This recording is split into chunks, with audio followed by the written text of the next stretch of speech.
him around, knocking him off his feet. What? Yes. So did you ever hear an entire stadium collectively gasp and go silent? It's like, I mean, What's going on? this ref could not get that red card out of his pocket fast enough. It was I don't know how you guys do classic. it. I don't know how you guys do it. Training. You train to be a referee. You run a J pattern on the field. A J pattern.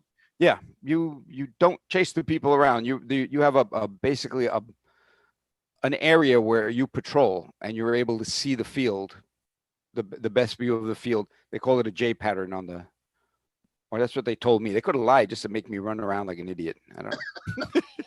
It's like, you run a J pattern. Like, okay. You know we're live, right? You know we're live. We are now live. Hi. Hey, everybody. Well, yeah, welcome back to Focus on You with Phil and Oscar. Of course, he's Phil and I'm Oscar. And but we're just talking about soccer before we came on, and he used to be a soccer coach. I coached. Referee, a soccer referee. I coached and I ref, and you know why I was a soccer referee? Why? Because I'm married and I have a daughter. So for 45 minutes once a week, I got the last word.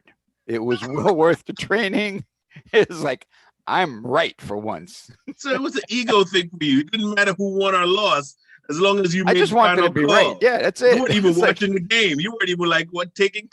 I was like, it doesn't matter. I like this team. I like. And you get a card, and you get a card.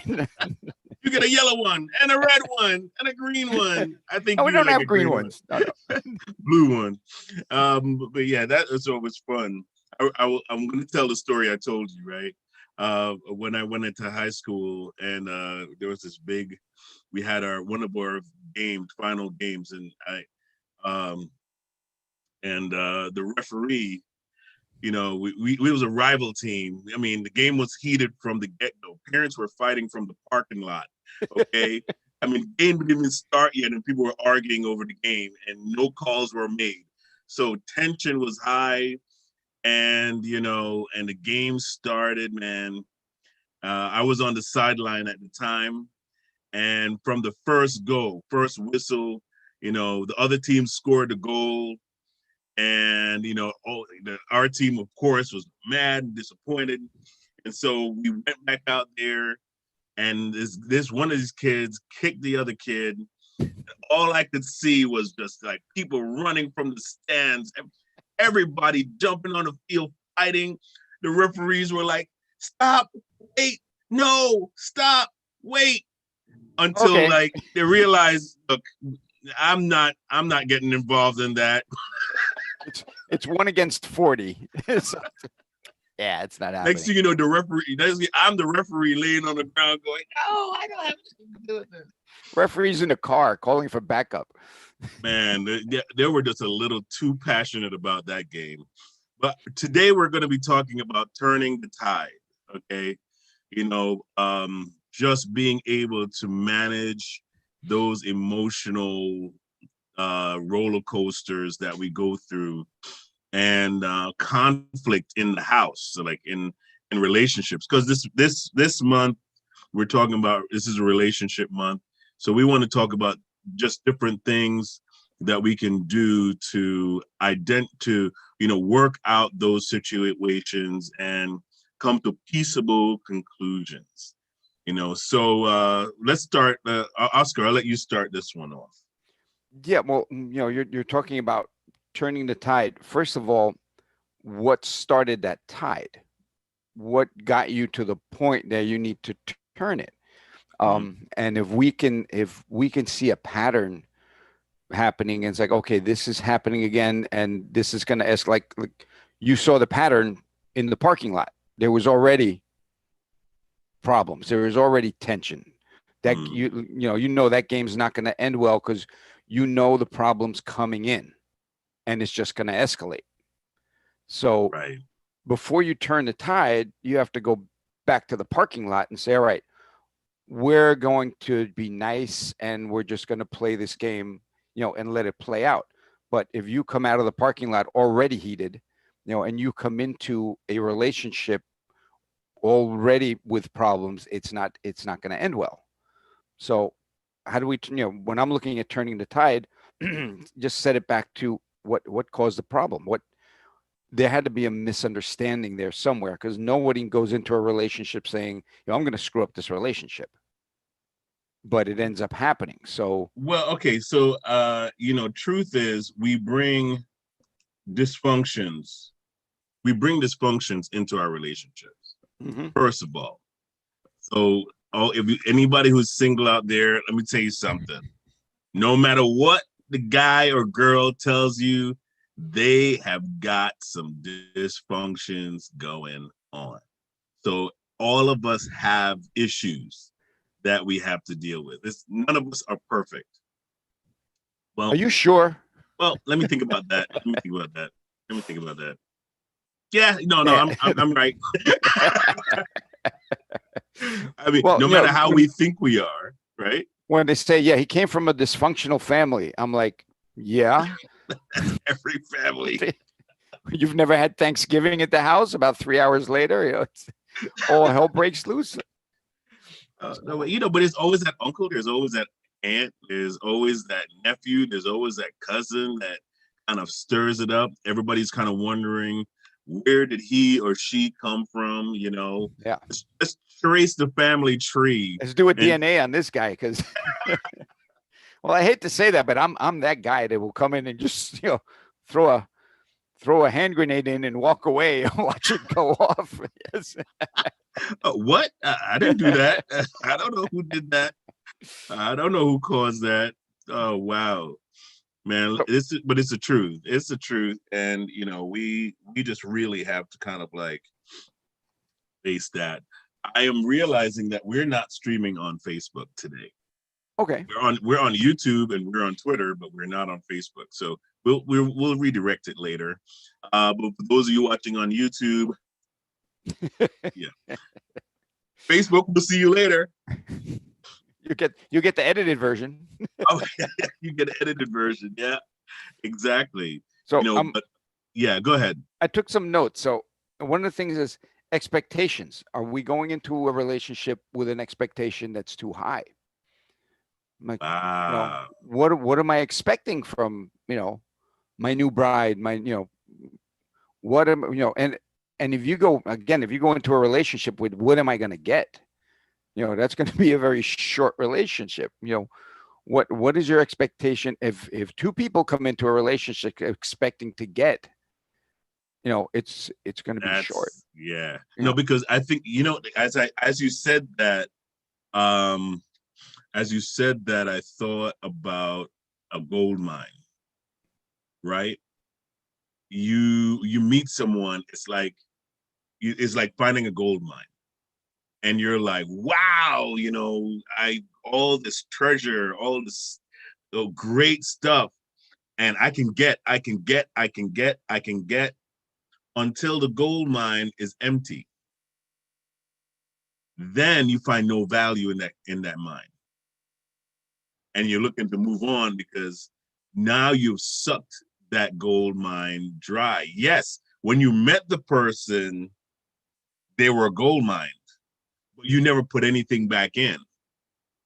All you kept doing were taking things away and diminishing until one day There's nothing left. There's nothing left. It can't give you anything.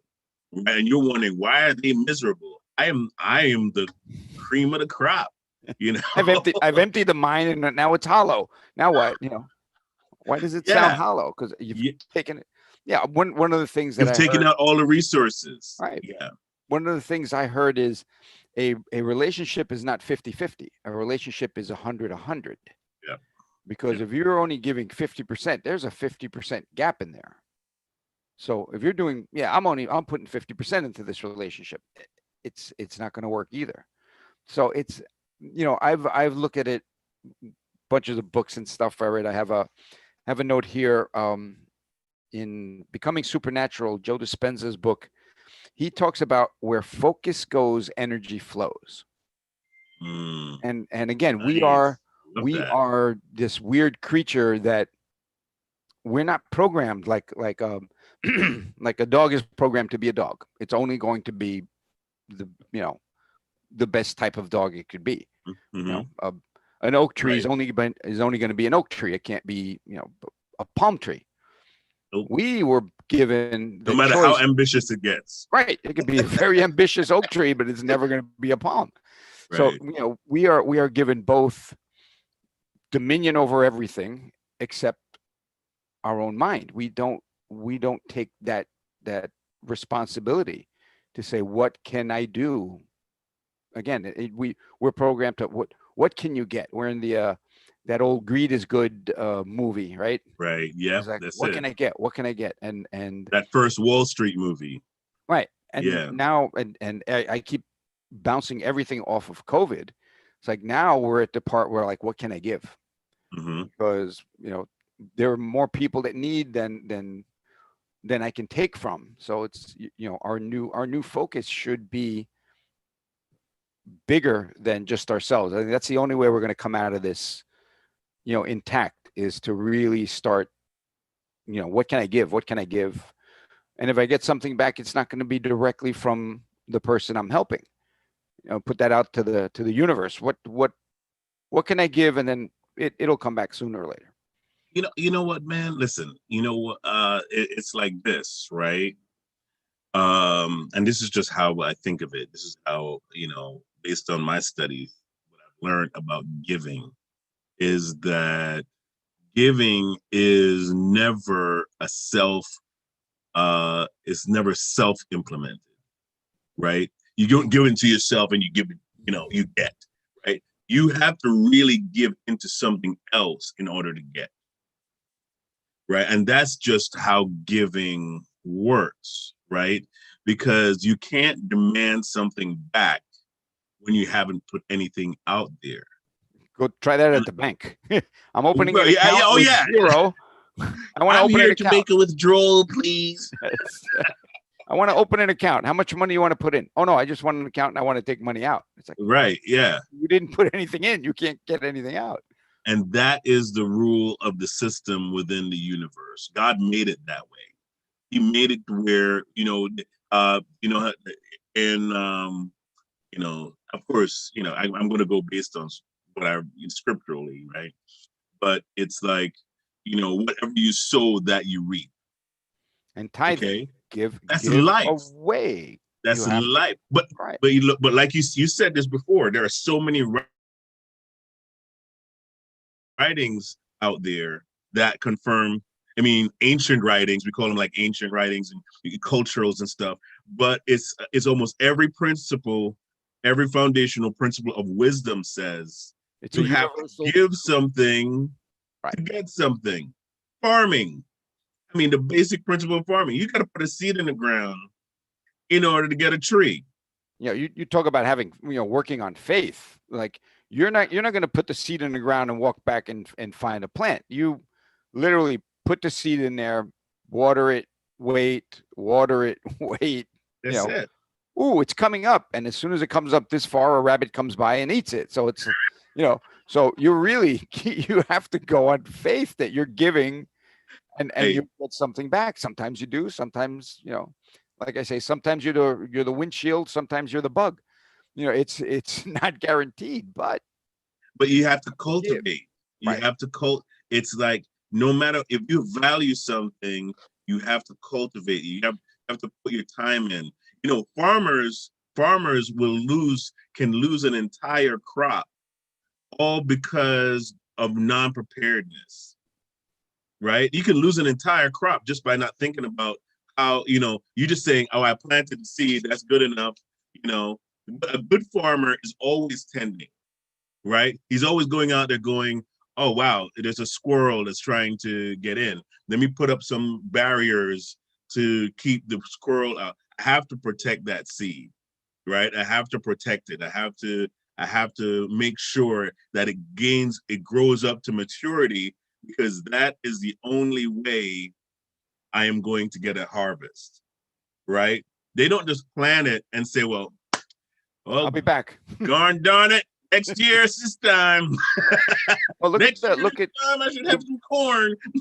you've seen down in Florida when they're hit with a cold spell and the farmers have to put out the heat pots around the Right. trees. Mm-hmm. So unless you're prepared, so bringing that back to relationships, are you prepared to have a long-term loving relationship? Good. What is your prep for that? What are what are you stocking up on? One should be gratitude.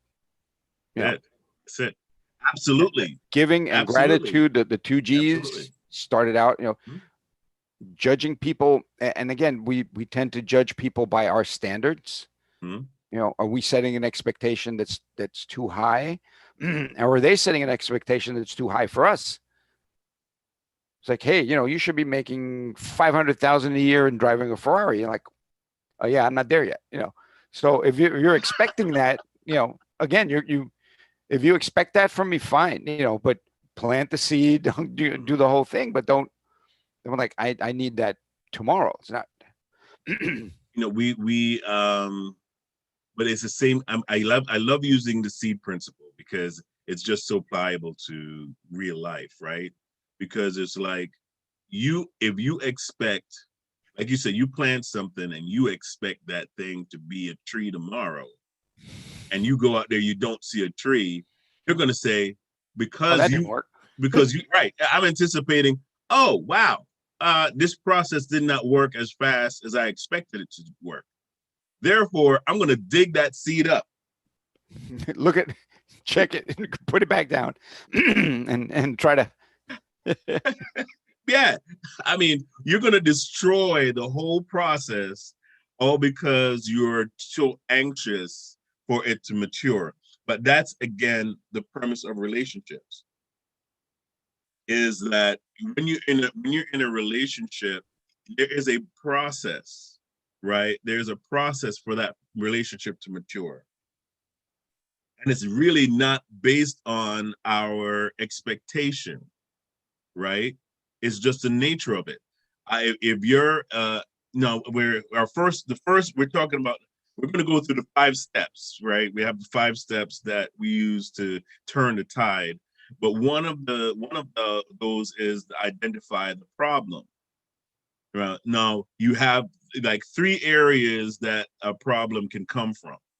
Of course, the obvious is the external, right? You have no control over it. Hurricane is coming, COVID is coming, Or you know, even smaller than that is the expectation you're getting from what you're watching, your TV, your radio, what is that? right. I'm Wow. supposed to, I'm supposed to look like a supermodel. I'm supposed to drive a Ferrari. Like, everyone that I listen Mm-hmm. to on the radio, you Mm-hmm. know, is Facebook. I'm Everybody I'm puts getting out the their most successful pictures, mm-hmm. but And no, yeah, you're getting the impression of somebody else's idea of what success should look like. right, who sets that standard? And Who sets right? Am I trying to accomplish a socially acceptable standard of success, or should I just achieve success for myself? What's my personal vision of success? Develop a vision for yourself as to what success should look like in your relationship, financially, you know, career wise. What does your measure of success? I mean, my measure of success is totally different than your measure, right? I mean, when you're satisfied and you say, man, look, I am I I'm am good. I'm good. Yeah, I'm good. I have nothing to complain about, and I'm easy. I mean, personally, I'm easy, as long as I can take care of my family, and, we can manage whatever is going on around us together. I'm good. I'm good because the rest of it, when you die, you're not going to be like, well, I have, $100 million in the bank. That's good. It's not going to be the first thing that comes to your mind, right? It's like you're going to be looking around you for people, Yeah. right? You're going to be wondering, was my life worth it? Did I do anything to really affect this life before you leave it? Because, I heard, who was it? I think it was you who said this. It's like, you said that when you're dying, you see yourself. No, it was Joel. Joel said it. He's Joel Jaro. He was on our program yesterday. But last week he said, you see your true self when you're dying. And he said, and he was not even, he said unemphatically, it's like you see yourself on occasion, but he's like, you see, when you're looking down, you're like, wow. Now you're wondering, who am I? Why am I here? What have I done? You start asking all these relevant questions when it's too late. Ask those questions now. Am I, we're talking about relationships. So am I treating another person how I want to be treated? Ask those questions. Am I showing value? Is this life all about me? Right? Ask the good questions now while you can make changes. Don't wait for the day to come that you can't make any changes, and that's when you really want to make a change. There's That's when there's I was looking it up. There's a great book called The Death of Ivan Illich, which is exactly that. He's on his deathbed, is basically his last moments, going through like, what did I do? Did I live up to my potential? What was this life here for? What did I contribute? And right. when you're saying, you have to contribute, and your definition of success, and I got it from Think and Grow Rich and Bob Proctor, that says success is the progressive realization of a worthwhile goal. So as long as you're taking those steps towards a goal, you're successful. Once you get there, that's the problem. People said, like, astronauts that went to the moon. They came back and like, all right, this sucks. What do I do now? I went to the moon. Right. What's the next step after higher that? step? Like, go to the moon again. I don't, but to set a goal, a realization of what you want, and work towards it is success. So you're like reaching, that, and I'm finding out that reaching your goal is not really where you want to be, because if you can reach your goal, you set it too low. It was like, oh wow. Well, no, I wouldn't say that. I wouldn't say that. I would say that you set reachable goals to reach your ultimate goal. Right. Because that success ladder. Right, exactly. Because if you set, one thing I realize is that if you set something and you can't reach it, then it becomes frustrating. Right? You get frustrated in the process, and then you go, maybe that's not for, it's not for me. Right? Versus, like, if you set like these little attainable goals, you find that you feel more motivated the next day, because now I've reached the goals. I've reached the goals that I've been setting, and those little baby steps help you to reach your ultimate goal. It's right? the old how to eat an elephant, one bite at a time. One bite at a time. So I have to remind myself. I have to remind myself of that on a daily basis, because and you do you know the deal too. As entrepreneurs, your mind is going, if I don't do this, I will fail. And in failure for an entrepreneur is a non-question. It's how am I going to fail today and learn from it, and as we say, fail forward. Right, absolutely, because we anticipate it. I mean, and that's our strength and our weakness. Is like, when something doesn't work out, what kind of mindset should you have? You should say, the mindset is to turn to tide, is you turn the tide in your mind and you say, I am going to learn from this. Okay, what is the lesson? What did I do wrong?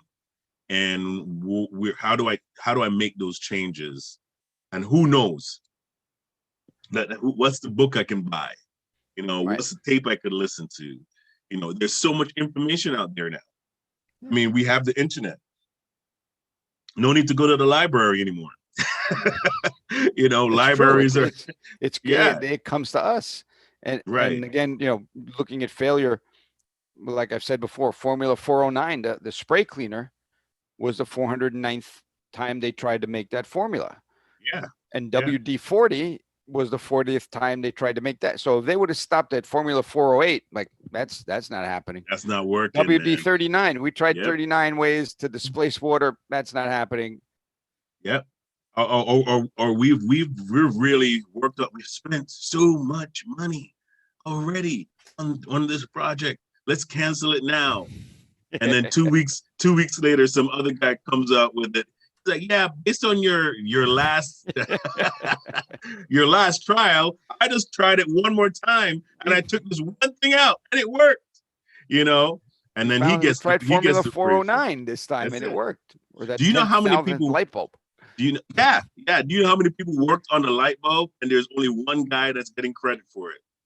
And his name is Mr. Con Edison. Yeah, and that was a team effort again. And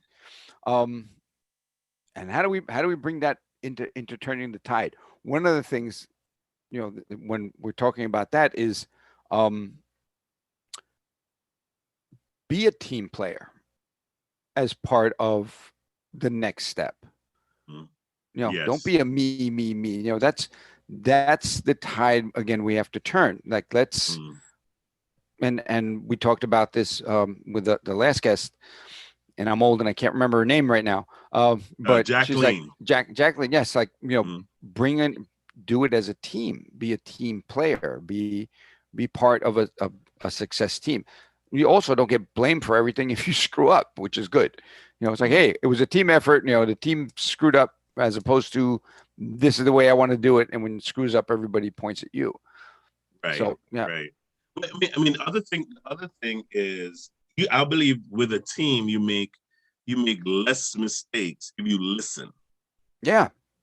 Because everyone on the team is going to see something that you don't see. They're going to see the problem through a lens that you don't see. And so, and this is going to be specifically to husbands or to men out there. Sometimes your spouse is going to see something that you don't see.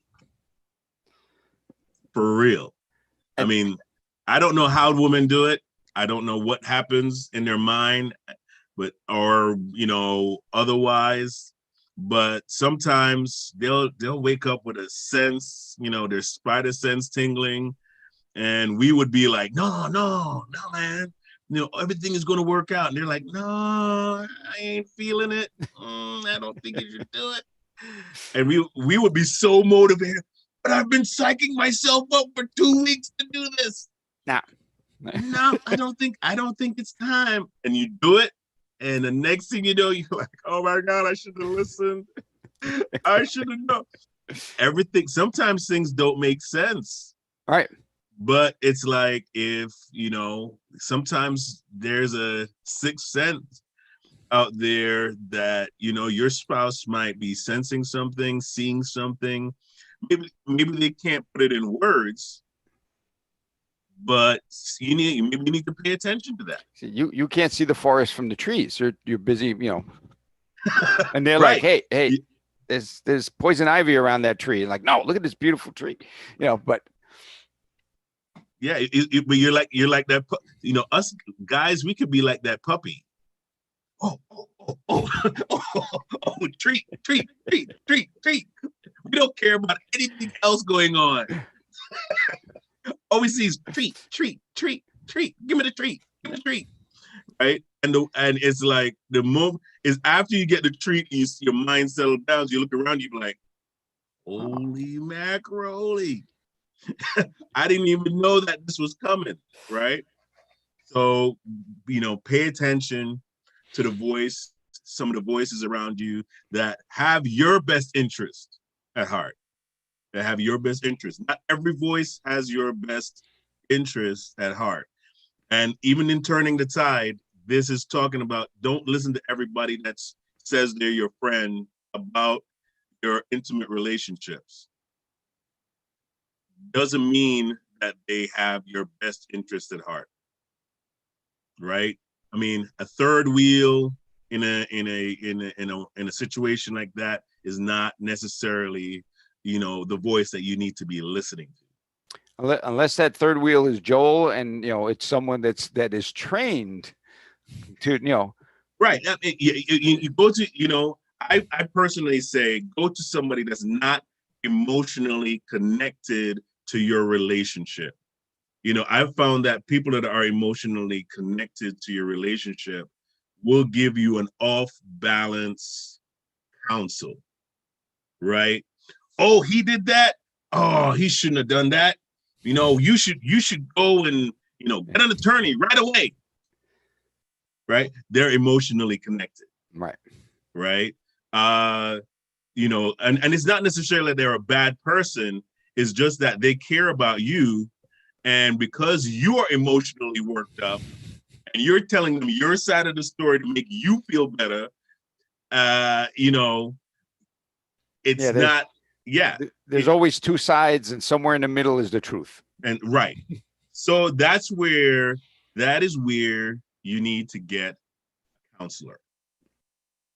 You need to talk to somebody like Joel, or you need to talk to somebody like Jacqueline, or somebody like Frank, right? You got to communicate to heal the breach. You have to, and you need you need a third party in there, like you said, not emotionally connected. So a referee, you don't need an attorney. You don't need an attorney. You need a referee. Yeah, right? And sometimes we jump straight to the attorney when we need a referee. And being a referee, you are dispassionate with the game. And there were times that I had to referee my daughter's team because the referee didn't show up. I had my referee gear in the trunk, so I was like, "Can you ref?" I'm like, "Sure." And I'd call the plays as it would be another team with nobody that I know. And I've had people on my team criticize a call I made, like, "How can you make that call?" It's like, because this is what happened. It doesn't matter that it's somebody on my team. Mm-hmm. Mm-hmm. This is no longer your team. Nope. I hit the field. I'm the ref. You're neutral. Right. Yeah, you're a neutral person. But not everybody can really do that. They don't have the moral compass to do that, or to differentiate, when they should just be straight on, in a neutral position. So, but as in saying, just when it comes to, communicating, if you're communicating with somebody that is emotionally attached to your situation, they're not going to give you a balanced counsel. So it's great, you have to get connected with a counselor that's going to hear both sides from a neutral position. And plus you're paying them to be neutral. Right.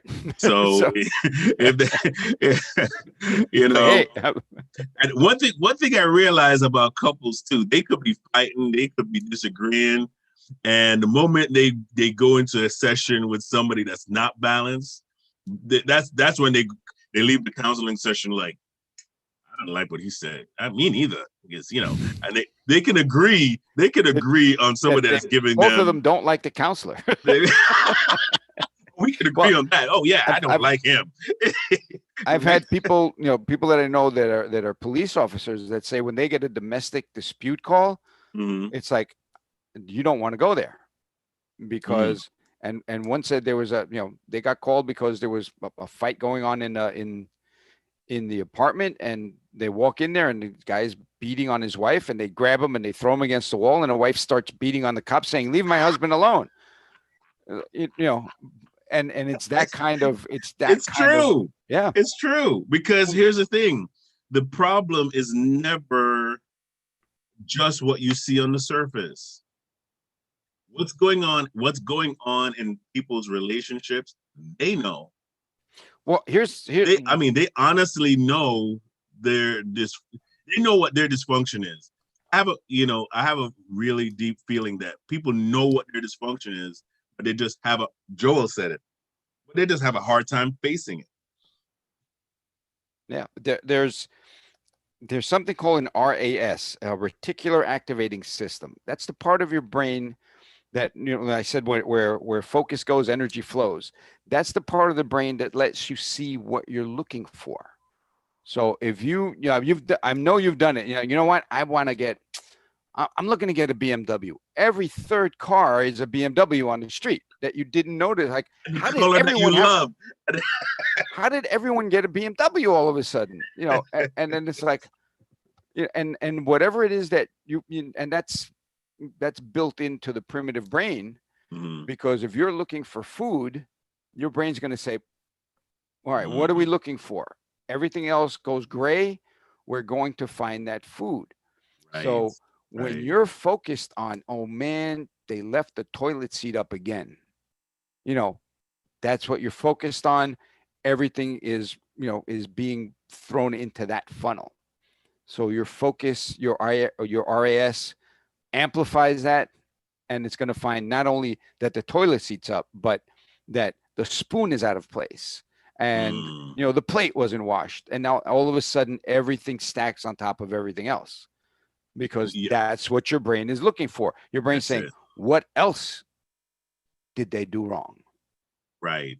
And now it circles and spins out of. You know what, man? Listen, this relationship thing is so profoundly deep, because it affects everything else around us, right? And the one thing we all should leave with is respect the person and the process, right?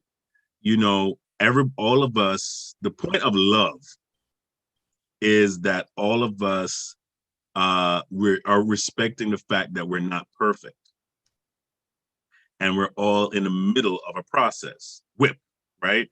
We're all in the middle of WIP, work in progress. So none of us have really reached.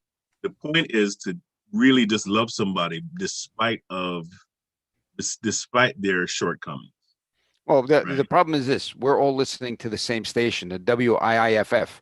What's in it for me? WIFM. What's in it for me?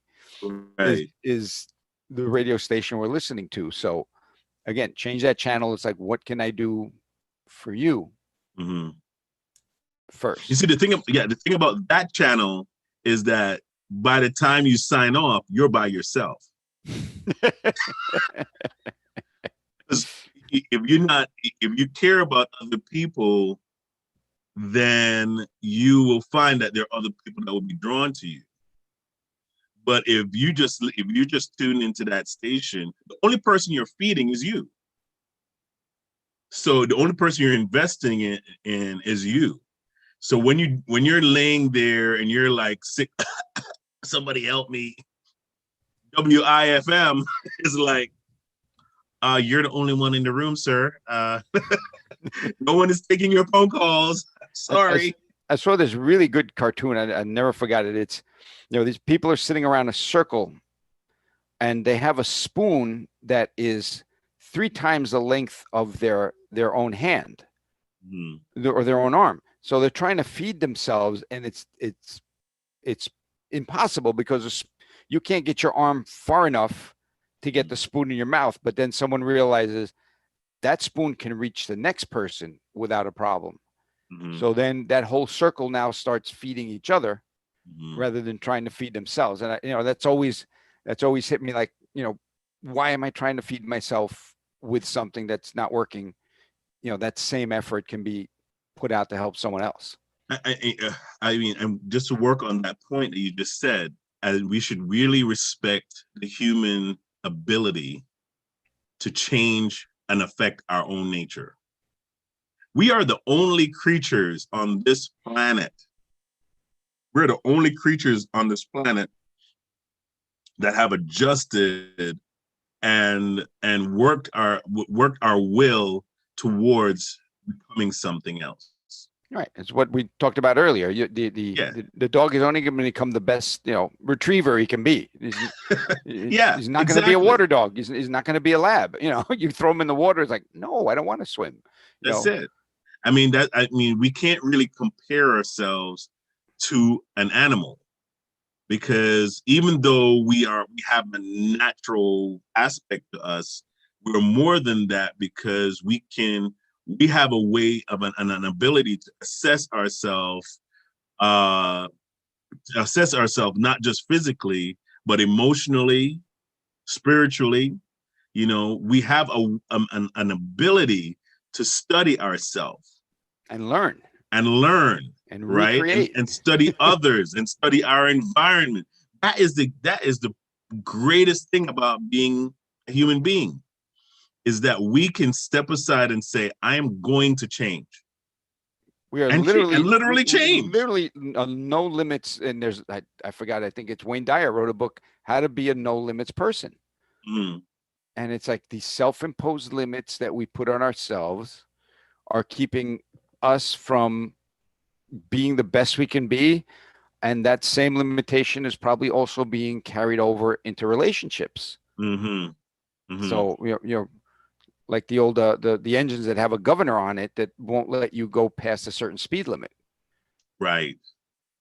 So I think the whole thing that we're doing in this series is learning about limitations, learning about how to overcome these limitations, learning to speak to people that have been there, done that, and are professionals in helping you break through whatever that limitation, or you're a goldfish running around in a little tiny goldfish bowl.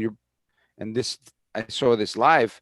You put that fish in a bigger fish bowl, and it's going to keep going around that little tiny circle. It was the weirdest thing to watch. Like, look, you're free. Mhm. They It's like said, yeah, that, they use the that's same they use the same example for an elephant. You when you right. tie an elephant's leg to that little post, as a baby and it can't move, that elephant grows into that mindset that but I mean, like, well, there are humans that are like that. We're all like that We're unless we all we're learn all to question. Like, wait a minute, right. this little chain holding me in the, That's like it. that baby elephant is chained to a tree. Hmm. And then as they get older, the tree gets smaller, the post gets smaller, and the chain gets lighter. But Right.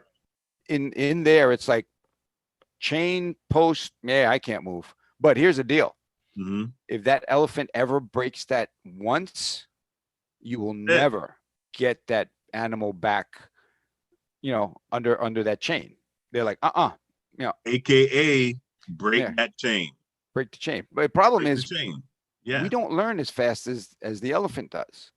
We're given the ability to break that chain, and we go, hey, that's a great idea, but I kind of like it. It's I'm used Oh, to wait a this. minute. I felt safer just being stuck to that Excuse little me, thing excuse me. there. The post came out. Can you put that back in the ground, please? Oh my This is goodness. scary. This is like it's loose. Now what do I do? All right, so we're at the end of our time, but listen, and all of you who are watching, please post your comments, questions, because we want to hear what you have to say.